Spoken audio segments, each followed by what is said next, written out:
Mr. President, Palestine welcomes the Foreign Minister of Slovenia presiding over this meeting of the Security Council, and we thank her for her statement as well. Allow me at the outset to thank the briefers for their presentations. We thank the Honorable Ms. Helen Clark for her significant contribution to our deliberations, and through her express deepest gratitude to the elders for their moral leadership in this time of unprecedented crisis. Mr. President, the situation in the occupied Palestine is beyond grave. And though televised across the world, the suffering of the Palestinian people under Israel's illegal occupation remains truly untold. There are no words left to describe Gaza's agony. But the reality is that what Gaza needs is not more words, but actions. Israel speaks in bombs and bullets, in displacement and destruction, in starvation and trauma. It claims for itself all the rights afforded by international law and the Charter of this United Nations, while rejecting and breaching all the obligations. It has a unique understanding of international law that somehow makes the crimes of genocide, apartheid, and ethnic cleansing legal when perpetrated by Israel. Your role is to uphold international law, not to bend the law to fit Israelis' breaches, not to sacrifice the charter to accommodate Israel. That is the action needed. To uphold international law, to implement UN resolutions, including 2334, which we are debating and discussing and reporting on its implementation. Not merely more words to decry this abhorrent situation. Mr. President, the ICJ, the highest judicial organ, made clear, unequivocal determinations. Israel's presence in the occupied Palestinian territory is unlawful and must be brought to an end as rapidly as possible. It shouldered its responsibility, it made the ruling, it gave the historic advisory opinion. In this historic advisory opinion, the court reaffirmed the illegality of Israeli settlements and associated regime, including the wall across the occupied Palestinian territory, including East Jerusalem, stressing the obligations of the occupying power to cease immediately all settlement activities and to evacuate its settlers from our territory. The settlements were clearly recognized as one of the main engines of this illegal occupation, and the court recalled this council's numerous relevant resolutions, including Resolution 2334, and its demand for a cessation of all Israeli settlement activities, and the need to respect and implement those resolutions forthwith. The court reminded Israel, all states, the United Nations of their respective obligations under international law. Yesterday, the General Assembly, by an overwhelming majority, voted to endorse the court's determinations and to spell out the actions and set up the mechanisms necessary to ensure compliance. The General Assembly adopted this resolution, the first ever presented by the State of Palestine under the Uniting for Peace formula in an emergency special session convened because of the failure of the Security Council to to exercise its primary responsibility for the maintenance of international peace and security and to bring this illegal 57-year occupation to an end. So the court acted and gave an opinion, historic one. The General Assembly acted based on the request of the court to adopt modalities for bringing this illegal occupation to an end quickly as possible. Two important bodies of the United Nations shouldered their responsibilities because there are no veto power in these two institutions.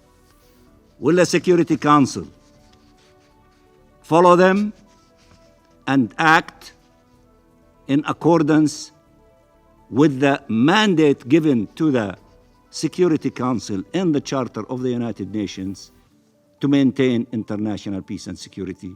That is the big question before you, Mr. President. The historic resolution adopted by the General Assembly yesterday has embodied the collective will to act. The collective will to act. And we have every intention to follow up on every aspect of the resolution and to react to any failure to comply without delay. There will be a report in 3 months by the Secretary General based on the resolution and the advisory opinion. Those who would comply with their obligation national law, led by Israel, the occupying power, and those who do not comply. And then we will ask the General Assembly to take the necessary step. We will not relent until we see this illegal occupation end as quickly as possible, as the General Assembly stated, within 12 months. Mr. President, what the court determined is wholly and directly relevant to the duties of this council. It stated inter alia that, and I quote, the sustained abuse by Israel of its position as an occupying power through annexation and an assertion of permanent control over the occupied territory and continued frustration of the right of the Palestinian people to self-determination violates fundamental principles of international law and renders Israelis' presence in the occupied Palestinian territory unlawful. Unlawful. End of quotation.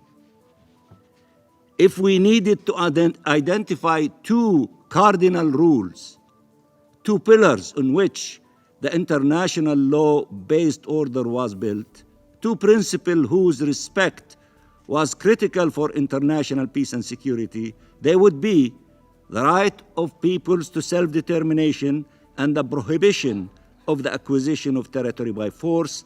And these are the rules that Israel has been breaching openly, brazenly, for decades without consequences.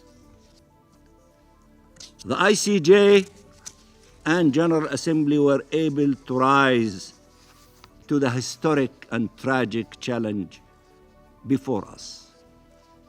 When will the Security Council, the body entrusted with primary responsibility for the maintenance of international peace and security, step up and live up to its mandate and defend these cardinal principles to ensure the survival of the international law-based order? It has been 8 years since the Council adopted Resolution 2334.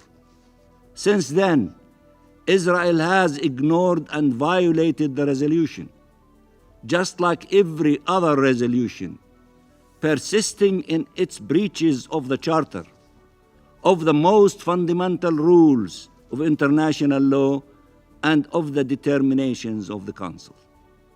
Should the Security Council give in, surrender to Israel's colonial will, or should it deploy the necessary means to ensure respect for its resolutions and international law? I repeat, as I have said so many times before, you have the tools, you have the power, you have the mandate to enforce your resolutions and to enforce international law. Will you act on such basis, or will you continue to drag your feet and appease one country here and one country there? Let me say it again. Palestinians want to live, not merely to survive. They want to be safe in their homes. They want their children to go to school without fear. Palestinians want to be free in reality, as they are in spirit. Free to live, to come and go, free to determine their own fate, subject only to God and to no other. They want to be Palestinians, to be themselves, just be, neither heroes nor victims, just human beings with the simplest of dreams or the greatest of aspirations, living in dignity, in peace and security in their own homeland. The Palestinian people is an extraordinary people whose true desire is to lead an ordinary life. They will settle for nothing less. Anybody expect them to accept their servitude, to coexist with their chains, is truly misguided. Freedom is their birthright. Freedom is their destiny. Thank you, Mr. President.